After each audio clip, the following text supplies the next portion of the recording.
So, magandang umaga sa inyo mga ka-viewers. So, kami po ay nanggaling sa Camarines Norte State College.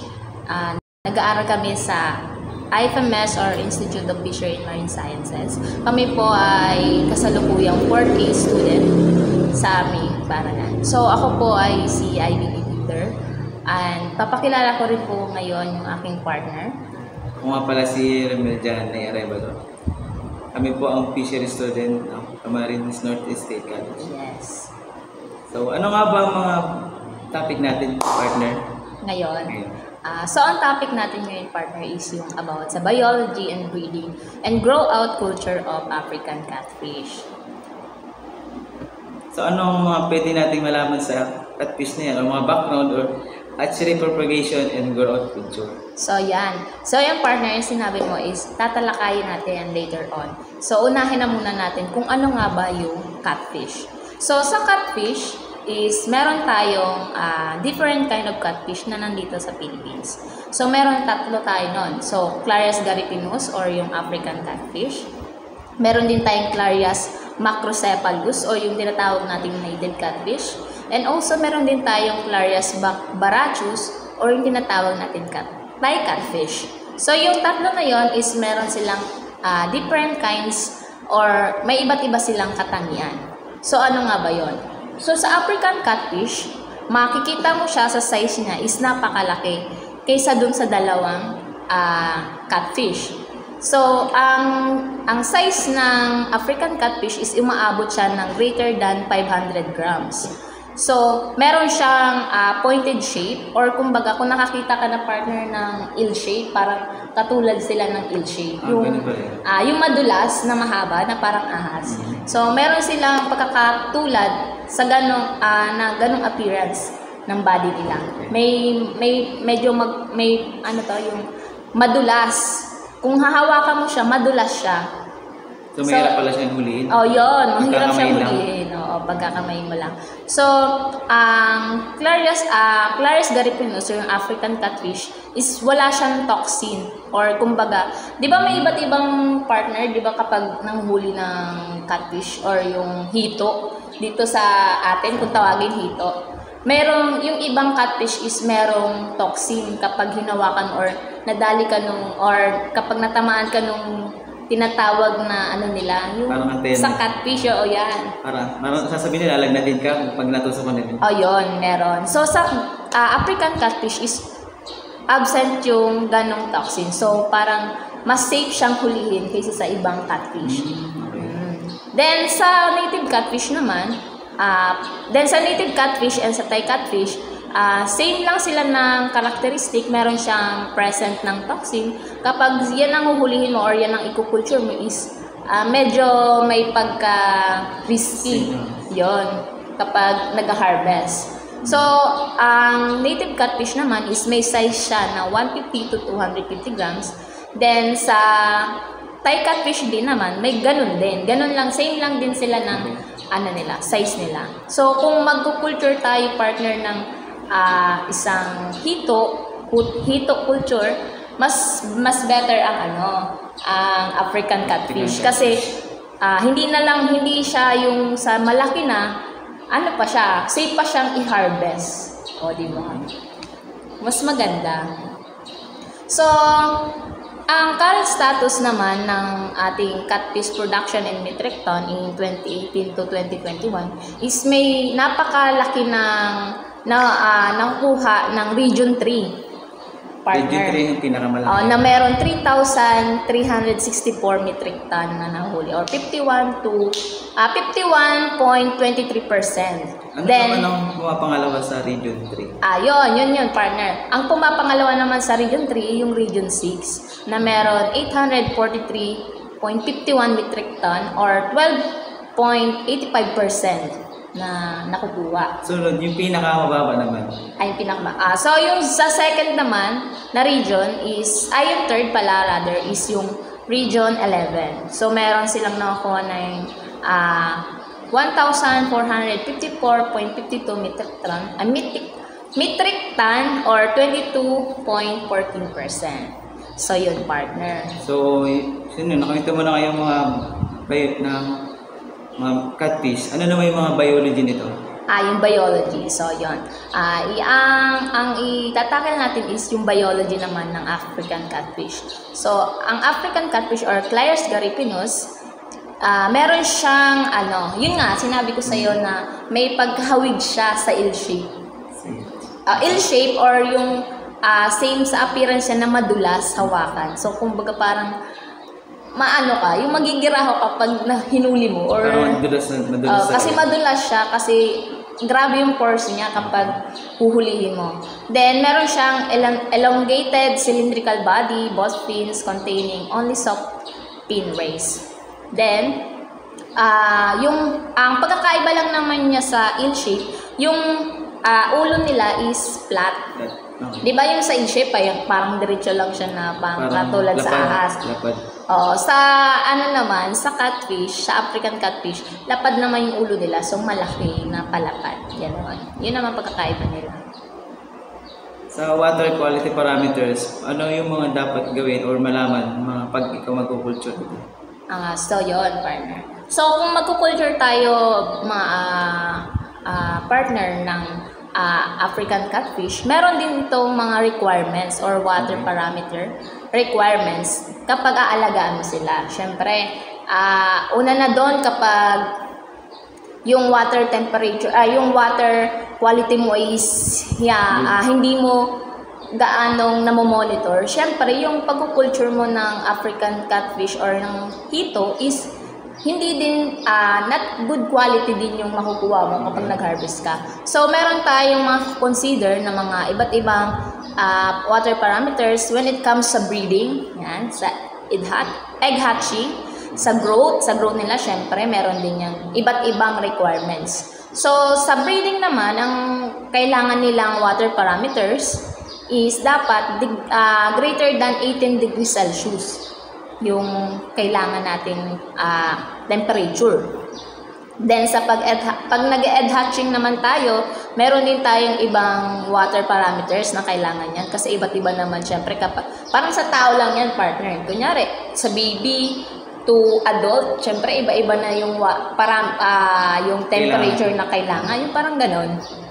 So, ganun din sa isda or sa hito. Sa egg hatching naman, kailangan nila ng 17 to 32 degrees Celsius. Then, sa growth naman, kapag lumalaki na sila sa culture fan or culture tank, kailangan na nila ng 28 to 30 degrees Celsius. Then, sa salinity naman, ang kailangan na requirement nila is 0 to 12 ppt or parts per thousand, yon. So, yung optimal naman nila na salinity is 0 to 2.5 ppt. Then, sa dissolved oxygen naman, partner, greater than 2 ppm o parts per million. Then, yon. So, may nag-comment sa akin, ano daw yung mga habitat na kailangan sa pag-culture ng mga catfish? Yun. So, sa habitat naman nila, partner, hindi sila gaano sensitive when it comes sa titirhan nila. So, kung saan man sila tumira is na-adapt nila or adaptable sila dun sa environment na pinagtitirhan nila. So, isa na dun sa mga pinagtitirhan nila is yung lakes, yan, streams, rivers, yung swamp, floodplain, and so on. So, ang hito is, hindi siya nabubuhay sa maalon na kailangan kalmada lang. Yan, kalmada lang. Tulad ng mga lakes ng So, sila freshwater species. Yan. Yan yung mga kailangan nilang water, yung freshwater. So, yung kintakan ko kanina ng hatchery propagation, ano naman yung mga nakasaad dito? Paano natin malalaman kung tama ba yung ginagawa natin, mga gano'n? Sa hatchery propagation. Sa hatchery propagation, matatakal natin dito yung kung ano ba yung broodstock management and broodstock development and management, selection of breeders, selection of induced spawning. So, dito partner, mag-perform tayo or i-discuss natin kung paano ba yung artificial breeding ng hito or yung tinatawag nating induced spawning. Then, sunod, yung hatchery management. Yan. So, Okay. ano naman yung mga broodstocks development na mangyayari pag ginagawa niyo yun? So yun partner. So sa broodstock development and management, yung mga breeders natin is makukuha natin sila from wild market. Pwede natin silang yung kunyari, magkukulture tayo, di ba? Pwede natin sila makuha sa wild. Pwede din natin makuha sa market, sa aquaculture facility, sa bee farm. Yan, pwede tayo mag-request kung gusto natin culture ng hito. So sa conditioning, kung i-condition naman natin, di ba, ano na tayo partner, mag-culture na. So, paano ba natin i-condition yung mga breeders natin? So, una, dapat yung i-culture natin is talagang good quality. Siyempre, kailangan. Oo, kailangan natin good quality. Kasi syempre, kung kukuha tayo ng similya or yung mga fingerlings, hindi, yung mga fingerlings partner na natin na aalagaan, dapat siya, yung talagang naka-condition or kumbaga walang disease, yan, walang mga defects. Good quality yung nakuha mong species. Oo, yung mga walang deformities, talagang dapat yung good quality na mga similya. So, kailangan kapag nag-culture tayo sa tanks or ponds for 2 to 3 months, ang stocking density ng kasha dun sa tanks dapat is 5 per meter square. So 5 pieces per meter square. So dapat nako-cover din siya ng kung sa tank ay sa pan tayong magkukulture partner ng ito, kailangan nila ng water lily. Bakit? Bakit kailangan nila yung water lily? Bakit? Kasi ang isang karakteristik ng hito is cannibalism. Kumbaga pag nakukulangan sila sa pagkain, nagkakainan sila. Kumbaga kailangan nila yun kasi parang tago. Yan, partner, perfect ka dyan. So, yun. Yun yung purpose ng water lily, kung bakit kailangan sila sa environment ng mga hito. Para mag-gain shelter and hide nila for the safety baga nila. Yung ganon. So, kung alam nilang kakainin sila, so may pagtataguan sila. Dapat 50% na nako-cover ng pond is water lily. Then, sa pagkain naman, sa pagkain naman sa hito, kailangan nila ng commercial diet with 30 to 40% CP. Kumbaga, crude protein. Yan ang kailangan ng ating hito with feeding rate of 5% of the body weight. So, ang pagkain naman natin sa kanila is twice a day lang, partner. Twice a day? So, oo. Umaga-hapon na? Yan, umaga-hapon. So, anong oras naman saktong oras ng pagpapakain? Sa pagkain natin, kailangan natin silang pakainin ng umaga ng 8 a.m. Then, sa hapon naman is 4 p.m. Okay. Yun. Then, so kapag mag-conditioning ng breeder, kailangan natin ng ratio ng 1 male to 1 female. Yun yung kailangan pag sa artificial spawning partner or yung tinatawag natin induced spawning, yun yung kailangan. So, 1 female, 1 male kailangan. So kung sa sa tilapia, tatlong lalaki sa isang babae, dito dapat isa lang. Isa lang talaga, 1:1. Oo, 1:1 kasi gusto nila sila lang dalawa. Di ba? Walang babae, walang ibang lalaki. Pag naman, sa mapipili ka ng breeders, ano naman yung mga kailangan gawin para masabi mo maganda yung pipiliin mo? Ayun. So, partner, sa magandang tanong yan. So, kapag magsa-selection tayo ng breeders, kailangan yung female is, fully developed, yung ovary niya. Then, makikita mo yung sa ganto niya, yung sa tiyan, bulging dapat siya, yung mataba. O yung, kumbaga, makikita mo, pabilog na, yan. Yan, yun yung sa babae. Yung bulging yung kanilang abdomen, yun. Then, dapat yung sa open pores nila, o yung, kumbaga dun nagre-release ng eggs, dun sa open pores, kailangan ma-identify mo dapat kung pwede na silang i-breed is yung pinkish yung genital papilla nila. Okay. Yun yung isa yung sa makikita mo kung paano ka pumili ng pwede mong maging breeders. Then, sa male naman, kailangan dapat 7 months above yung gagamitin mong breeders. Then, 200 grams yung kanyang body weight. Okay. And also, yung genital organ nila is prominent. Then, slimer siya kaysa sa babae. Kumbaga, sa babae, makita mo na mataba siya. Sa lalaki, payat dapat siya. Slim. Ayun. Yan yung partner. Yan yung kung paano ka mag-selection ng breeders. So, ano naman yung mga... Kumbaga, paano yung mga gamutin na kailangan pag naipipili mo yung mga selections po or mga breeders na mga quality? Sa selection ng induced spawning partner ba, yung ano mo, yung okay.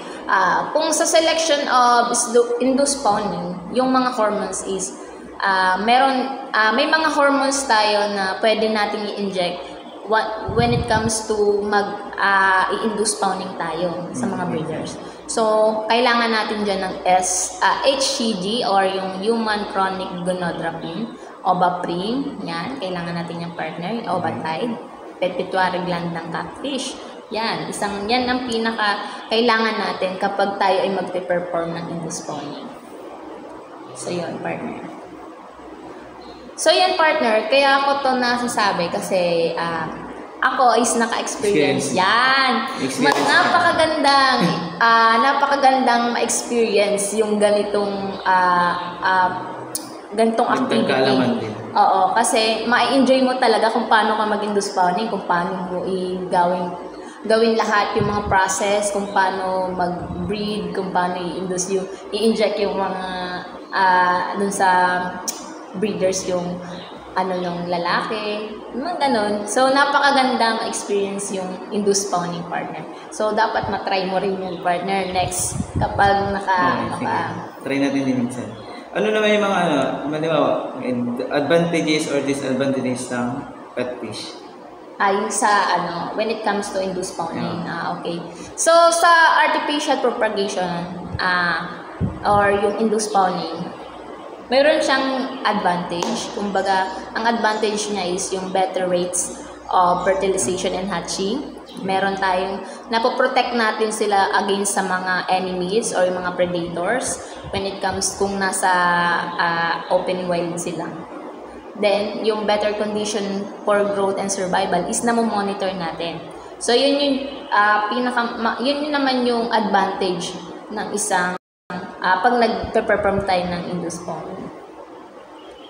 So, yung negative naman or yung disadvantage naman siguro partner sa pag-i-induce spawning is yung mali yung pagkakaturok mo dun sa breeders. Parang hindi ka masyadong professional sa pag-aaral. Ayun, kasi syempre, as a first timer lang din baga. Kunyari, as a first timer ka, hindi mo alam na iba na pala yung naturukan mo. So, may possible na magkaroon siya ng may infection. O pwede siya magkaroon ng infection when it comes kung di mo maayos yung pagturok dun sa breeders. Yun. Ano naman yung mga kailangan gamitin sa pag-induce ng spawning? Pag-induce spawning sa isang catfish. So, yun partner, ang kakailangan natin dito is yung syringe. Yan. Especially syringe. Yan, syringe. Gunting, kailangan natin yan. Kutsilyo, forceps, dry towel. Yan, dry towel, kailangan natin yan. Madalas yun. Bowl or yung malalim na lagayan. Feather. Mosquito net, kailangan 0% saline solution. Okay. Then yung ring gear solution. Yun yung partner yung kailangan natin gamitin kapag tayo ay mag-i-induce spawning. So ano naman yung mga kailangan mga preparation sa pag-induce ng hormone, mga ganun? Okay partner. So kanina nabanggit ko na yung mga kakailanganin kapag nag-i-induce spawning tayo, syempre. Una, kailangan natin dun yung HCG pala, dapat ang gagamitin natin or i-inject natin ang dosage na kailangan natin sa female is kailangan lang natin ng 2 grams. 2 grams lang ng partner ng HCG. Oo, kasi depende pa rin yan partner sa body weight breeders. Nag-consider sila kung gano'ng kalaki or sa... Oo, yan. It depends, partner, sa ano nila, Okay. sa body weight. So, pero yung pinaka-dosage na kailangan ng mga females is 2 grams ng HCG kung mag-i-inject tayo. Female lang, female. Oh, yeah, hormones. Sa female lang tayo, partner, mag-i-inject kasi sila yung nagbibigay ng, Eggs. nagre-release ng eggs. Yan. Perfect. Then, kailangan natin ng 0 point saline solution para yun yung kailangan para malinis yung mga malinis yung gamit or yung gagamitin natin. So yun yung saline solution, siya yung lumilinis dun sa mga kakailanganin natin sa pag-induce spawning. So, ano naman yung mga preparation of sa pag-induce ng Pituitary gland. pituitary? So, sa catfish, kailangan natin ng 15 mg per 100 gram. Then, ang body weight niya is 100 gram dun sa yung breeders. So, kapag mag-i-inject na tayo is, iintayin natin sila ng 14 to 18 hours. Yan, partner. Pwede din gawin sa ibang species to? Or sa ibang species na, hindi lang sa catfish, pwede din sa ibang, tilapia? Pwede, partner, pwede siya, pero mas piniperform ang induced spawning sa catfish. Yan. So, yung hormonal injection, partner, ito yung most common method na ginagamit dun sa mga catfish or yung kung paano tayo mag-induce. So, yung isa na dito is yung kapag mag-perform tayo ng induced spawning, di ba, 1 male to 1 female. Okay. So, yung male doon is kailangan niyang i-sacrifice yung kanyang sarili o kumbaga, kailangan natin patayin yung isang Bakit male kailangan? para makuha natin yung pituitary gland niya. Okay. Then, nagigets na, partner. Dissect na din po tayo. Yan. Parang gaganon. Kukunin natin yung kanyang pituitary gland para i-inject natin dun sa Babae. breeders. Yan. Hindi lang pituitary gland, partner, but kukunin din natin yung goose milk niya or dun sa testes. Yung ganon. So, ano naman yung kailangan or tandaan pag naggagawa ka ng gano'n? Kung nagpe-perform. Nagpe-perform ka. So, una, tatandaan natin na kailangan natin, bago tayo mag-perform ng induced spawning, kailangan natin gumamit ng dry towel kasi napakadulas ng hito. So, it means, kailangan mo din silang takpan, yung ulo nila, di ba, flatten. Kailangan mo siyang takpan, hawakan mo yung ulo niya, nagamit yung dry towel, para hindi niya nakikita yung gagawin sa kanya, then hindi siya pumalag ng malakas. Kasi napaka-strong ng catfish, madulas pa. So, para hindi siya, maging kalma lang siya. Maging aggressive. Yan, habang piniperform natin yun, kailangan natin takpan yung mukha niya para maging kalma siya habang tayo nag-perform. Then, sunod, kapag tayo mag-i-inject, kailangan afternoon or evening. Kasi para siya na yung body nila is para yung sarili nila is pag gabi na. So it means parang wala na silang nakikita. So magiging kalma sila. Kalmada na sila habang nag-aano na yung natin, in-inject sa kanila. Kumbaga yung nalimutan. Ay, parang parang ma-apekto na din sila. Yeah, parang nag-e-effect sa kanila yung in-inject mo. So, doon yung mas magandang time, afternoon to evening, para hindi sila gaano ma-stress. So, yun, partner. Ano naman yung mga kailangan gamitin na, halimbawa, sa materials or sa mga preparation ng mga facilities doon? So, yung partner, kapag natapos ka na ng mag-induce spawning, di ba? Natapos ka na. So, isa-summary ko muna, partner, para medyo maintindihan din ng ating viewers. So, una, kapag magpe-perform ka ng induce spawning, kailangan, kasi ako, partner, na-experience ko yan. Na-experience namin mag-harvest sa isang pan na napakalaki. Then, una ang ginawa namin doon is hinanda namin yung dalawang tub o yung dalawang planggana. Tapos yung net na kailangan namin sa paghuli. So yun, pinalibutan namin yung buong area ng pan. Then hanggang sa makulong sila dun sa net. Then, Then sa pag-harvest naman, pinipili namin kung ano ba yung mas yung pwede nang i-breed or pwede na maging breeders. So, pipili ka doon ng pwede maging breeders. So, ilalagay mo siya doon sa planggana na hinanda mo. Then, ipupunta mo yung mga napili mong breeders doon sa hatchery facility para i-separate yung male sa female. So, yun partner. Mamaya matatakil natin yan kung paano ba i-identify ang male sa female. So, yun. I-identify kasi hindi mo makikita kung anong meron silang productive, Oo. So, doon partner, mamaya i-discuss ko kung paano natin ma-identify kung ano bang babaeng catfish sa lalaking catfish. So, yun. So, sa induced spawning nga, yun nga partner, kailangan natin i-prepare yung spermatozoa solution. Kumbaga, yun na nga, di ba sabi ko sa'yo, kailangan natin i-sacrifice ang male. So, kung bakit? Kasi papatay natin, kukunin natin yung kanilang testes, and then yung kanilang pituitary gland. So, una, kapag papatayin mo ang catfish, tatakpan mo pa rin siya ng dry towel sa kanilang ulo para hindi sila gumalaw. So, una, babalikin mo yung kanilang backbone, partner. Yun yung na-experience namin para hindi na pumalag.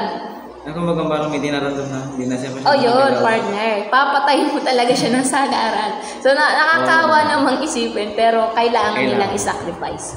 Then, pag nabalian mo na sila, hindi na nakagalaw, yun nga, yung kukunin natin yung kanilang testes gamit ng gunting. So, kapag magpe-perform ka nun, dalawa dapat ang nakahawak partner na tao. Isa sa ulo, isa sa buntot. Iwalay pa yung magunting? Hindi. Kahit isa lang sa kanila din? Ang magpuputol magpe-perform sa kanila na paano gupitin, yung may hawak ng buntot. Yan! Partner, may natutunan ka. Ayun. So, yung humahawak sa buntot, yun yung magpuputol hanggang doon sa pinaka loob para makuha nila yung testes ng lalaki. Then, yung naghahawak naman sa ulo, yun na naman kukuha ng pituitary gland kasi nasa may bandang gills yung kanilang pituitary gland ng lalaking catfish. So, yun. Then, partner. So, sa babae naman, di ba, yung nakuha nating pituitary gland, tsaka yung nakuha nilang testes, is nilalagay nila yung sa bowl, na sinabi ko kanina. Isi-separate nila na with 0.9 saline solution. Kasi yun yung saline solution na yun yung maglilinis dun sa body parts na kinuha natin sa male. So, yan. So, wait muna natin sila ng ilang minutes para malinis ng saline solution yung mga excess na bloods, yung mga ganon. Then, sunod, kukunin naman natin yung babae. Ganon pa rin yung process. Dalawa pa rin ang nakahawak kasi nga sobrang lakas. Hindi pa partner. Hindi pa doon. So, ang sunod is yung humahawak naman sa ulo ang mag-i-strip ng eggs. Papalabasin? Yan, papalabasin nila yung eggs na meron dun sa babae. Then, ang kailangan na lalagyan is dapat dry yung bowl, partner. Bakit? Kasi once na ma-expose sila sa water, nag-close yung yung micro something, yung basta may butas. Hindi na magiging healthy yung eggs, kumbaga. Parang mabubugok baga, yung gano'n, yung mabubugok kapag... Kung sa manok, kung mabasa yung itlog, parang sira na. Yan, partner. So, yun. Kapag na-expose sila sa water, nag-close na yung kanilang butas para Hindi na sila ma-hatch. Hindi na nag-hatch. So, kailangan, dapat, pag mag-strip kayo tayo ng eggs, is kailangan dry yung kanyang paglalagyan. Then, So, sa partner, 'di ba, yun na ano mo, na nakita mo kung na-strip mo na yung kanilang eggs. So, ma-identify mo kung healthy ba yung eggs or hindi na. Paano mo ma-identify na kung hindi pa healthy? Kasi nga, pag nabasa, hindi na siya maging healthy. Oh, yan. So, kapag ripe eggs naman, medyo yung ang kulay ng kanilang eggs is medyo transparent, partner. So, kapag under normal naman yung kanilang eggs, medyo nag-iitim na yung kanilang eggs, partner. Kumbaga na overripe. Yun, overripe na yung eggs dun sa female. So, sobrang tagal na. Kaya may labas talaga. Kailangan nilang i-strip yun para hindi na mag-stuck dun sa kanilang abdomen yung mga eggs. Okay. Then, sa pagpa-fertilization naman, partner, ng sperm, kailangan mo siyang, yung testes na kinuha, di ba, sa male, di ba, naibabad na siya sa saline solution. So, yun, kukuha ka naman ng panibagong bowl with mosquito net, kung bakit may mosquito net, para siya yung sumasala dun sa kukunin mong testes. So, yung testes na yon is gugupitin mo siya ng maliliit. Yun. Ilalagay mo siya dun sa mosquito net na may bowl, na may 0.9 saline solution. Tapos, kapag napiga mo na yung testes na yon, so lalabas dun yung parang ooze milk ng lalaki. Kumbaga yung sperm ng lalaki. Similya. Similya. Sino yan? yung sperm ng lalaki. So, pipigayin mo yung partner para makuha mo yung katas. Okay. Noon. Then, yun yung ilalagay mo dun sa kinuha mong na-strip mong eggs. Ihahalo mo siya. So, ang paghalo is, dahan-dahan lang. Then, dapat, mahalo mo siya ng maayos. Then, kapag nahalo mo na siya, 1 hour lang dapat, or 1 hour lang dapat siya naka-expose sa sorry partner, naka-expose sa then ilalatag mo na siya dun sa tanks na paglalayan nila. Yun. Saka mo lang sila pwedeng ilagay sa tubig. So, kapag mag-incubate mag-incubate tayo or mag-fertilize tayo ng eggs, partner, kailangan yung tank na paglalagyan ng ating mga eggs is, magpe-prepare ka muna ng hatching tray. Kumbaga, doon lang sila doon mo lang ilalatag yung mga eggs na pinertilize mo gamit ng in-strip mong eggs, tsaka yung fertilize yung gamit natin na testes. Yun. Then, kailangan sa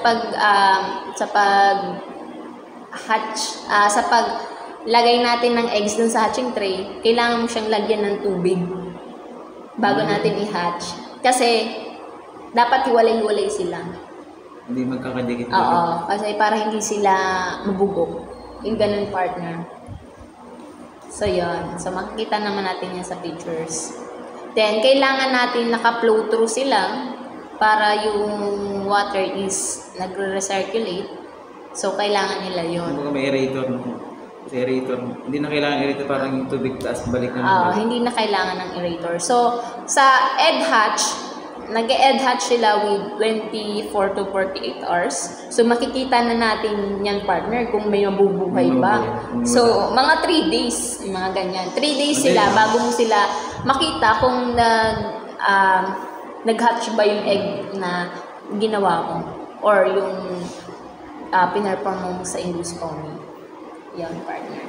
So, ano naman yung mga feeding management na kailangan pagpapakain ba? Pagpapakain yan. Ano naman kaya ang mga dapat alamin namin doon?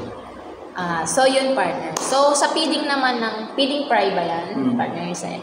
Sa feeding of fry naman, partner, ang katangian kasi ng isang fish or mga ibang species is meron pa silang yolk sac. Kumbaga, meron pa silang sariling pagkain na nasa katawan nila. So, kumbaga, hindi mo agad sila Minsan, babahugin. Papakainin. Kapag nag-hatch na sila, hindi mo agad sila pwedeng bahugin kasi nga meron pa silang yolk sac na nasa katawan nila. Yun yung nagsiserve as a food nila. Yun. So, pwede natin sila pakainin, partner, mga around 3 days to 5 days. Pwede na natin silang... Hatch na yun. Pwede na natin silang pakainin. So, Artemia, yung pinapakain sa mga fry. Kumbaga, pag sinabi natin Artemia, ito yung brine shrimp or yung yung pag-culture mo na laging asin, sabay, may aerator. Yun. Kapag kailangan mo din mag-prepare ng Artemia, kasi yun yung pagkain ng mga fry. Yun yung papakain natin sa fry. So, yung sa Artemia lang kasi, partner, ano lang siya, masyadong mahal. Yun lang. Mahal siya. So, kumbaga, mas pinaprepare din nilang pakain is yung Moina, Tubipex, yan, Dapnya, yung boiled egg yolk. Yun yung mga alternative na pwede mo pang pakain sa mga fry. So, yun, partner. So, sa feeds and feeding naman, yung mga commencement of feeding and feeding frequency.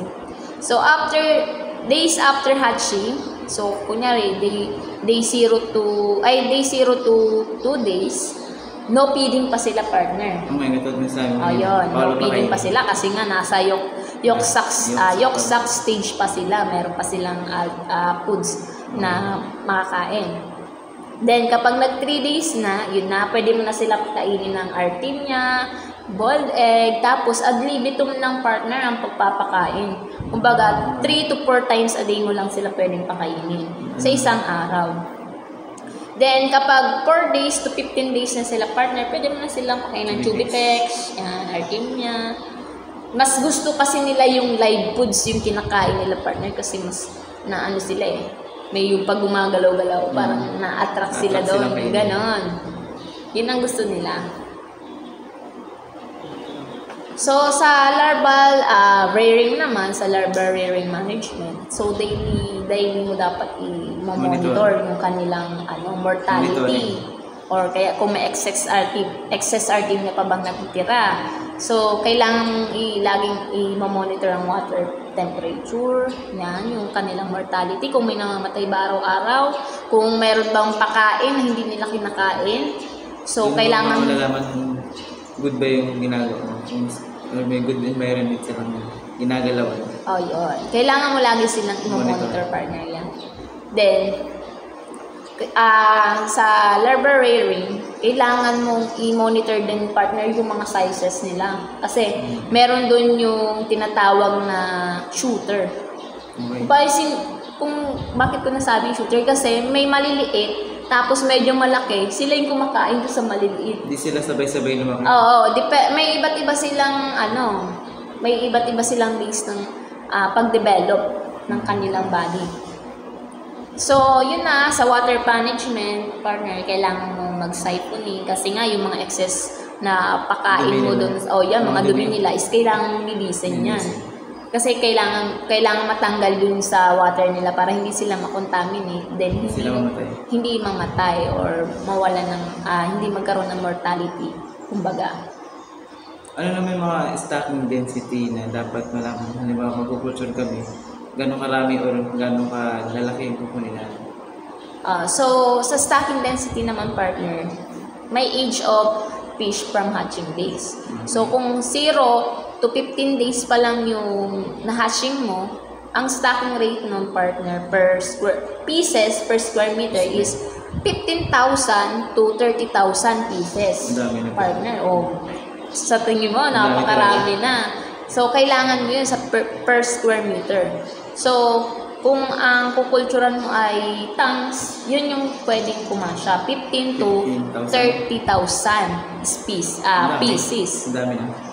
Then, sa 16 to 30 days naman, after hatching nila, 2,500 to 5,000 na lang. So, kumbaga bumababa. Kasi lumalaki sila. Ayan, partner, kasi lumalaki sila. Nababawasan sila ng space. No, bawal na silang dumami. Bawal na silang dagdagan pa dun sa kanilang kasi ma-overcrowd na yung tank. So, ang carrying capacity kailangan. yan. So, ang kailangan lang is 2,500 to 5,000 partner. So, kung nasa nasa above 1 month to 2 months na sila partner, so, na lang, 500 to 1,000 na lang kasi nga. Kada adult nila, lalong nababa yung stocking density. Oo, kasi lumalaki sila dun sa environment na yun. So, pag 2 months to 3 months na, 150 to 250 na lang kasi sobrang lalaki na niyan, partner. Lumalaki na talaga sila. Oo, lumalaki. Ang body weight ng catfish or African catfish is umaabot ng greater than 500 grams. So, imagine mo yung partner. Kung dumami sila dun sa so siriksikan na, sana sila maninirahan doon, nag-aarapaw na. So kapag 3 months above na, partner, 10 pieces na lang to 100 pieces na lang pwede sa kasi malalaki na culture tanks. Yun yung partner. So sa packing and dispersal naman, kung may gusto sa'yo, kung kanyan aquacultures ako, di ba? Napatakbo ko na maganda yung aking farm. Lumaki yung mga yung mga inalagaan ko, improve dahil meron akong good quality monitoring, good quality na feeding, sa water parameter, lahat. Kapag good yung pagpapatakbo mo ng isang business, madaming kukuha sa partner ng mga investor. Ganon. Kumbaga, papabili mo. Yun. Kumbaga, ikaw na yung magbibigay. Pwede mo ding ibigay, pwede mo ring i-help sa mga mabababa pang gusto din umpisa. Yan. So, yun, partner. So, wait a partner. Dun sa size of fish, sa size of fish, kapag when it comes sa packing and dispersal, so 1.5 in 0.3 grams. So, yan yung size ng plastic na ilalagyan mo ng mga fingerlings. So, kunyari, sa 500 grams, 500 pieces, so, 2 to 4 hours lang umaano yung oxidants dun sa partner, sa plastic, yung polyethylene ba tawag doon. So yun 2 to 4 hours lang yung kinakaya nung oxygen. So kumbaga kung malayo yung pagtatrabelan mo or mo, kailangan merong naka-reserve ang oxygen dun sa na yun. So ganun, partner. So umaabot nang nalagtank na lang din, nilalagaran ka na dala. Hindi sila pwede, partner, ilagay sa tank kasi ma-stress sila makakalug sila. Kailangan nila talagang mayroon silang hangin na requirements. So, umaabot lang yung hangin na yun, partner, is umaabot lang ng 8 hours yun. Kung paano, kung malayo, so kailangan mo talaga ng reserva na oxygen. Next mo na yung partner. So, sa part 3 na tayo, partner, sa grow-out culture na tayo. So, yung productive system and facilities. So, yung mga finger source, yung pan preparation, tatakil naman natin dito, partner, yung stocking, feed and feeding management ulit. So, yung kung kanina, yung tinakil natin is about sa biology. Pumunta na tayo sa larval rearing management. So, dito naman tayo sa grow-out culture, partner. Doon na talaga ito yung malalaki na talaga. Parang nasa panda. Nasa panda to, partner. Wala na to sa tanks or kaya sa So, sa pa-next month, partner, pabalik. So, ang itatakan natin dito sa growth culture is yung grading, sorting, and sampling. Sunod yung harvesting and marketing. Yan. Yung mga issues and problem na ma-encounter habang nag-culture ka nito, partner. And also yung disease management, kung paano natin mapiprevent yung sakit na yun. Ano na mga dapat kailangan gawin kung ma-site ka ng selection? Kung magpipili ba ako ng location kapag mag-culture. So, kailangan, kapag sa site selection tayo is dapat meron source of water, partner. Yan yung unang-una. Siyempre, mag-culture ka naman partner sa sentro. So, walang doon, source ng water doon. So, syempre, kailangan sa may source ng water. And also, yung accessibility, yung access to input, yung good soil type, kailangan mo rin yan piliin partner. Yung peace and order, yung accessible to market. So, yun dapat kapag mag-culture ka, dapat malapit lang din sa mga market. O yan, sa bentahan, sa malapit sa Pandawan, yung mga ganyan partner. So, para kapag nag-harvest ka, is hindi na malalayo. Malapit ka na lang. So, kumbaga, kung sa harvest mo pa lang, ipupunta mo agad sa market, fresh pa siya. So, mabebenta pa siya. So, sa culture facilities naman, partner, pwede kang gumamit ng earthen pan, yan, concrete tank, pan liner, or tuda. Yan, partner. Ano yung mga dapat, mga hatchery facilities na dapat kailangan? So, sa hatchery facilities. Ano, partner? Sa loob ng hatchery facilities, ano yung mga dapat paloob doon? So sa hatchery facilities dapat yung mga tanks mo is malilinis. So bago ka mag-culture ng isang species, kailangan malinis muna yung environment nila. Syempre kung madumi naman partner environment nila, matutuwa ba naman yung mga fingerlings nun? So, hindi naman sila nakakareklamo. Kasi wala naman silang boses para magsalita. Siyempre, ikaw na mismo as a person, as a technician or aquaculturist, kailangan mong i-sigurado yung quality na gusto mo dun sa eco-culture mo. Siyempre, kailangan maganda yung environment nila partner. Para hindi naman sila ma-stress. Para hindi ka rin malugi. Kung ganun. Ganun ba, di ba? Sa isang plant preparation, ano naman yung dapat gawin? Kung kunyari magpapanda ko. So, partner, sa pan preparation, meron tayong tinatawag na fan drying, pan lining. Meron tayong application of fertilizer, yan, filling of water, and also stocking. Kailangan natin yan. So, partner, sa pan preparation, una, kailangan natin ng pan drying. Yun yung first step natin. So, 5 to 15 days mo dapat intayin yung dapat matuyo mo muna yung pan mo para mawala yung excess na toxin, yung mga predators, ma-check mo kung meron ba. Para in case yung mga disease din, kailangan din mamatay yung mga disease. Yan. Kailangan muna siyang ipan-dry. Sunod, lining. Kailangan mo silang sabuyan ng lining about 400 to 500 grams per hectare. So, para mawala yung mga predators or mamatay gamit nun. So, next, kapag nagawa mo na yun, is yung application no fertilizer naman, partner. So, per hectare, dapat meron kang 100 grams organic. So, sa fertilizer, meron tayong organic na tinatawag and organic. Then, kapag organic ang ginamit mo, partner, gagamitin is 100 grams. So, kapag sinasabi natin organic, ito yung mga walang chemicals na yun. Organic nga, yung walang chemicals. Nakikita mo lang sa paligid. Then, yung inorganic, ito na yung mga halong chemicals na talaga. Yun. So, 50 grams lang yung ginagamit nila per hectare. So, next is, kapag nagawa mo na yung mga steps na yun, magwa-water filling ka.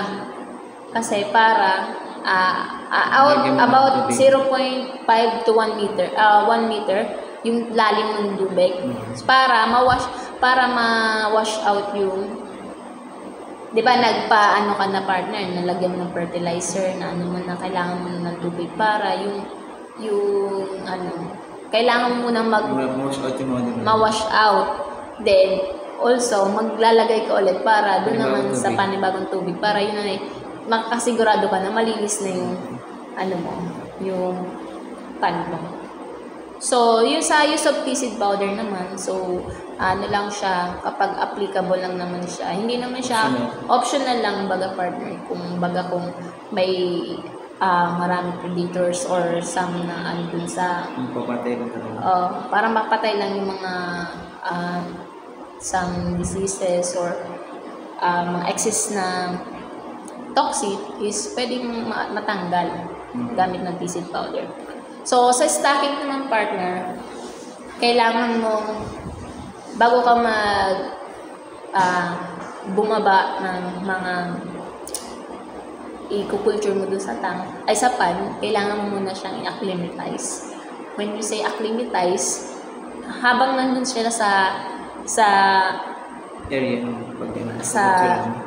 hanggang nandun pa lang siya dun sa plastic or sa timba na may dati ng tubig, is dapat dahan-dahan mo lang siyang i-adapt yung water na kanilang pagtitirahan para hindi naman sila ma-stress. Kumbaga parang ma-adapt nila yung environment. Yan, partner. So, kumbaga kung basta mo lang yung init siya, kapag mamamatay yun, partner, kasi nabigla sila sa environment yan. Tama. So, kailangan muna, dandahan lang silang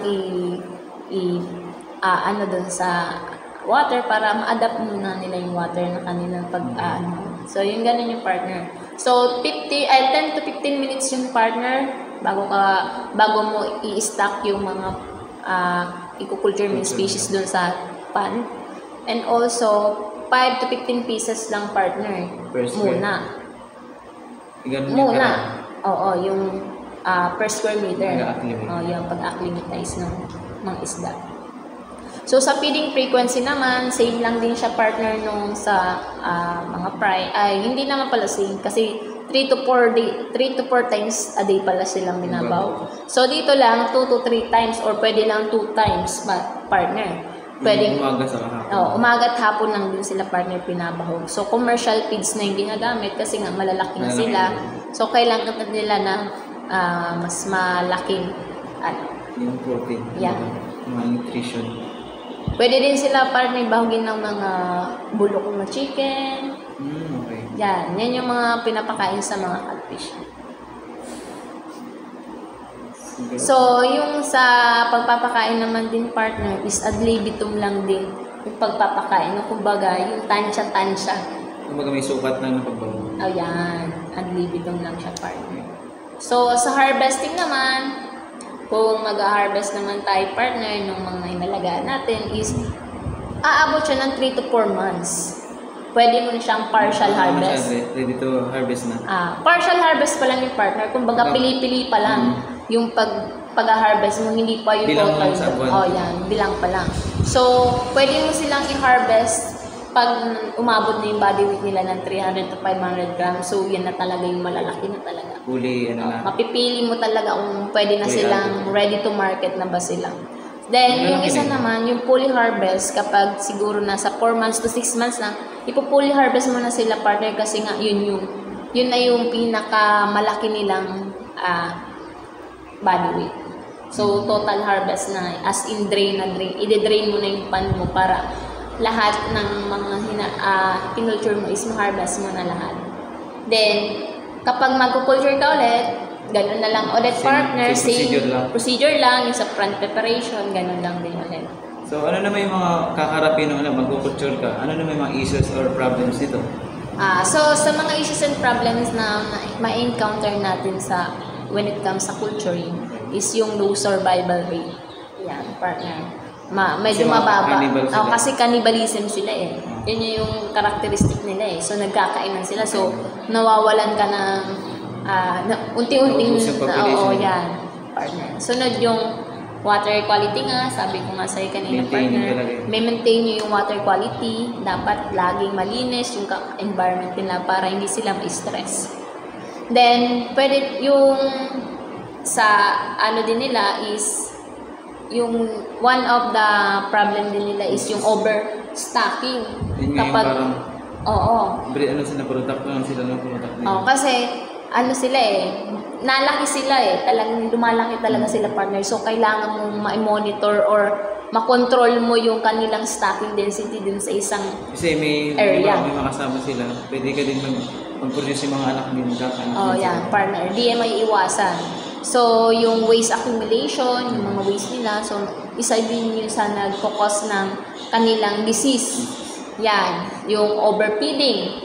Yan, yung sa sobrang pagpapakain. So, kumbaga, Kung baga kapag kaunti yung pagpapakain mo, sa sobra, Hindi lang din makakain. yung pag sobra at dami, meron din yung cost partner. So, dapat kailangan mo talaga silang i-monitor kung gaano lang ba kalami yung ipapakain mo sa kanila. Then, yung sunod is yung stress nga. Yung isa din sa nagkukos ng disease sa kanila. Ayan, yung kanilang stress. Sabi ko nga sa partner, dapat yung kakalakihan nilang environment is malinis. So, parang iwas stress. Then, also yung poor quality, water quality, and then yung bibigay disease sa kanila. So, partner, I think yun lang yung pwede kong Ano ko natutunan sa'yo dahil sa mga sinabi? yun lang yung I think na ma-share ko sa iyo kasi yun yung na-experience ko nung past year pa. So, yun partner. So, sa mga viewers, may natutunan ba kayo? Sana meron. So, yun lang po yung aking maibibigay. Thank you din po sa aking partner kasi nagbibigay din siya ng kaunting kaalaman about Dami ako natutunan sa kanya dahil sa experience niya. Siyempre, kailangan din natin mag-share ng knowledge sa mga hindi natin na-experience. So, kumbaga, i-extend ko pa yung aking kaalaman sa inyo para naman meron kayong matutunan or meron din kayong maibigay o maibahagi sa iba. So, kapag i-recommend ko lang sa inyo na pwede nyong i-culture is yung African catfish kasi nga hindi lang sila lumalaki, marketable pa sila. So partner pala, napakalaki pala ng demand ng catfish sa market. So malaki yung presyo. Parang pag malaking catfish mo, malaki mataas na yung presyo. Oo, partner. So napaka-high demand. O high value ng catfish. So, kung depende pa din sa pagpapalaki mo. Yan, partner. Depende sa pagpapalaki nyo kung meron kayong good quality monitoring, good quality na pag-aalaga. Especially dun sa environment na tinitira nila. Yan, partner. So, I highly recommend na kung i-culture ng isang species is African catfish na kasi lumalaki sila nung lumalaki. Then, umaabot pa ng 500 grams. Isa lang yun, partner, ha? O, kung dumami pa, sumayaman ka na. Wag-aaralin mo na ako niyan. So, yun lang. Hopefully, may natutunan kayo sa amin. And, do share our life. Yun lang po. Thank you so much. Mga pa-viewers. Hanggang dito na lang po. And goodbye. Thank you.